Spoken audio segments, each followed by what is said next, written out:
نحمده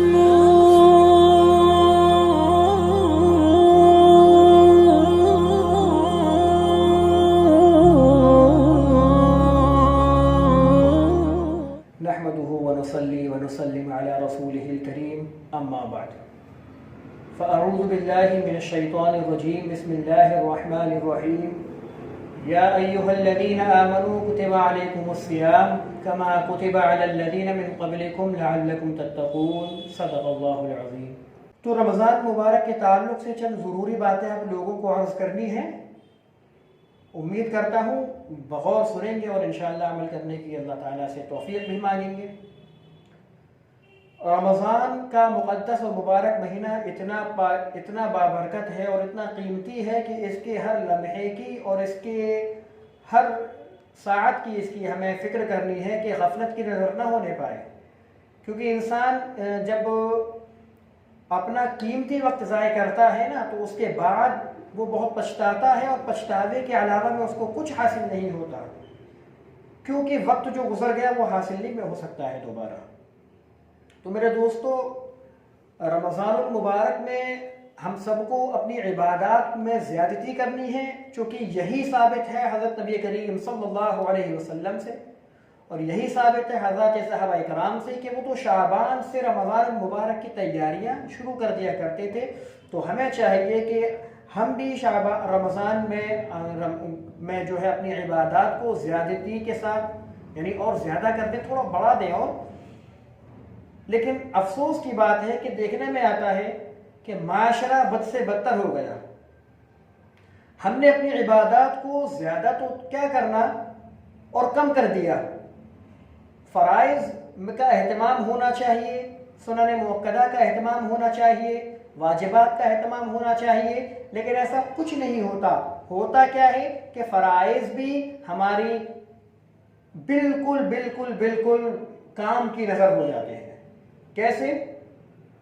بھائی نوافل کا اہتمام ہمیں کرنا ہے، اللہ کو ہمیں راضی کرنا ہے، ذکر کرنی ہے، تلاوت کرنی ہے، درود شریف پڑھنا ہے، اللہ سے رو رو کر مانگنا ہے۔ اگر ایک شخص کو رمضان کی مبارک مہینے میں بھی اللہ تعالیٰ سے مانگنے کی توفیق نہ ہوئی اور رمضان کے مبارک مہینے میں بھی اس نے اللہ سے اپنی بات کو نہ منوایا، تو میرے عزیز ساتھیوں، کون سا وقت ایسا ہوگا جس وقت اب بندہ اللہ تعالیٰ سے رابطہ کرے؟ یہ ایک بات میں کہا کرتا ہوں کہ اگر مسجد حرام و بیت اللہ میں جا کر، کعبۃ المقدس میں جا کر بھی بندہ اپنی دعا کو قبول نہ کرا سکے اور وہاں پر بھی وہ بندہ اپنے آپ کو گناہوں میں ملوث رکھے، تو پھر کون سی مبارک ایسی جگہ ہوگی جہاں پر بندہ اللہ تعالیٰ سے تعلق بنائے گا، اللہ تعالیٰ سے مانگے گا؟ تو عزیز ساتھیوں، بزرگوں، ہمیں دیکھنا ہے، میرے ناظرین، ہمیں دیکھنا ہے کہ ہماری زندگی جو رمضان سے پہلے ہوا کرتی تھی، ہمیں رمضان کے بعد میں زندگی کو تبدیل کرنا ہے۔ رمضان کے اندر ہمارے معمولات جو شب و روز کی ہیں اس میں تھوڑی زیادتی کرنی ہے، عبادات کے اندر فرائض کا اہتمام کرنا ہے، واجبات کا اہتمام کرنا ہے، سنتوں کا اہتمام کرنا ہے، اللہ سے مانگنے کا اہتمام ہمیں کرنا ہے۔ لیکن ہوتا کیا ہے؟ ہوتا یہ ہے، میں معذرت کے ساتھ کہتا ہوں، سحری کھانے کے بعد میں اتنی زیادہ سحری کھا لی کہ وہ فجر کی نماز میں آنکھ لگ گئی، یا تو بعض حضرات ایسے ہیں بیچارے قضا کر کے فجر پڑھتے ہیں، یا پھر تکبیر اولا تو کم سے کم فوت ہو ہی جاتی ہے۔ تو فجر کی نماز کا یہ حال ہوتا ہے، اس کے بعد میں پھر ہم ظہر کی نماز دنیاوی کام کے نظر چڑھ جاتی ہے، عصر کی نماز چڑھ جاتی ہے، افطاری خریدنے کی نظر ہو جاتی ہے، مغرب کی نماز افطار کی نظر ہو جاتی ہے، افطار کرنے کے بعد میں اتنی تاخیر سے تک افطار کیا کہ مغرب کی نماز نکل گئی۔ بڑا افسوس ہوتا ہے کہ رمضان المبارک کے مہینے میں بھی لوگ نمازیں نکال کر آتے ہیں، نماز پڑھنے کے لیے جماعت نکال کر آتے ہیں، کتنے افسوس کی بات ہے۔ عشاء کی نماز میں تراویح کے ڈر سے ہم عشاء کی نماز نہیں پڑھتے، یہ بہت ہی افسوس کا مقام ہے۔ فرائض، ہمیں تو نوافل کا اہتمام کرنا چاہیے۔ افسوس، اشراق غائب ہے، سو رہے ہیں، چاشت غائب ہے، سو رہے ہیں، اوابین میں پیٹ بھرنے میں لگے ہیں، تہجد کے اندر ہم سحری میں مبتلا ہیں، سحری میں لگے ہوئے ہیں۔ ہر ایک چیز کو ہمیں کرنا ہے، لیکن طریقے کے ساتھ، اعتدال کے ساتھ میں کھانا ہے، اعتدال کے ساتھ میں اس نیت سے کھائیں کہ اللہ تعالیٰ ہمیں روزے کی طاقت عطا کر دے، انشاءاللہ کھانا بھی ثواب۔ اسی طرح سے ہم لوگ اللہ تعالیٰ کا جو بھی ہم کام کریں، سحری تو ویسے بھی عبادت ہے اور اس نیت سے کریں گے تو اور عبادت بن جائے گی۔ تو میرے دوستو عزیز ساتھیوں، ہمیں اہتمام کرنا ہے رمضان المبارک کی ہر ساعت کو، رمضان المبارک کے ہر لمحے کو، ہر گھڑی کو ہمیں ایسے گزارنا نہیں ہے، بلکہ ہمیں اہتمام کرنا ہے کلمہ طیبہ کا، استغفار کا، درود شریف کا، تلاوت کا، اور اللہ تعالیٰ سے مانگنے کا۔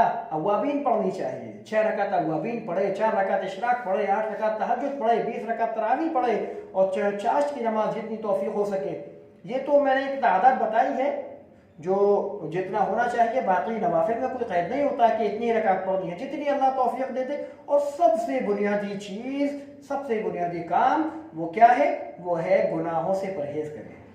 ہاں، یہ بنیادی چیز ہے، سب سے بڑا وظیفہ اور سب سے بڑا عبادت گزار بننے کا طریقہ کیا ہے؟ کہ گناہوں سے پرہیز کرے۔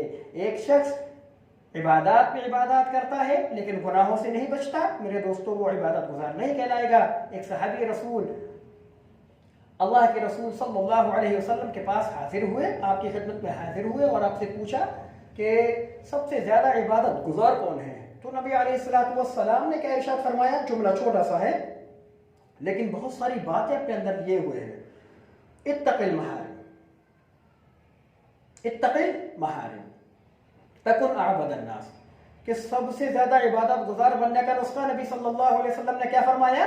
گناہوں سے بچو، گناہوں سے بچو، سب سے زیادہ عبادت گزار بن جاؤ گے۔ آج معاملہ ہمارا کیا ہے؟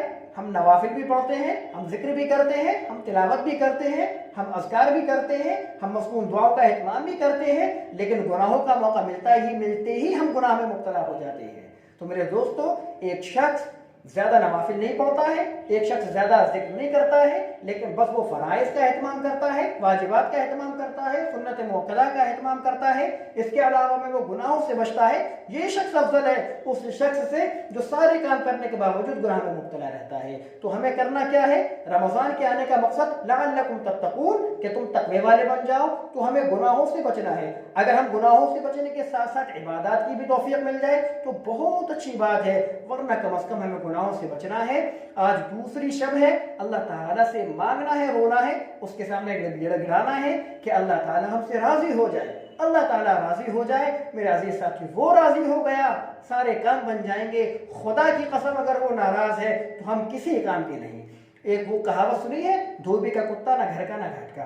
دنیا میں بھی ہم پریشان رہیں گے اور آخرت میں بھی ہم پریشان رہیں گے، اس لیے اللہ تعالیٰ سے دعا کریں کہ اللہ تعالیٰ جو ایام باقی ہیں، ابھی ماشاءاللہ پورا مہینہ باقی ہے، اللہ تعالیٰ سے دعا کریں کہ اللہ تعالیٰ مجھے بھی قدردانی کی توفیق نصیب فرمائے، مجھے بھی گناہوں سے بچنے کی توفیق نصیب فرمائے، اور ہم سب کو گناہوں سے بچنے کی توفیق عطا فرمائے۔ زیادہ سے زیادہ ذکر کرنے کی، مصنون دعاؤں کا اہتمام کرنے کی، اپنے آپ سے مانگنے کی اللہ تعالیٰ توفیق دے اور اپنی محبت ہم سب کو عطا فرما دے۔ وآخر دعوانا ان الحمد للہ رب العالمین۔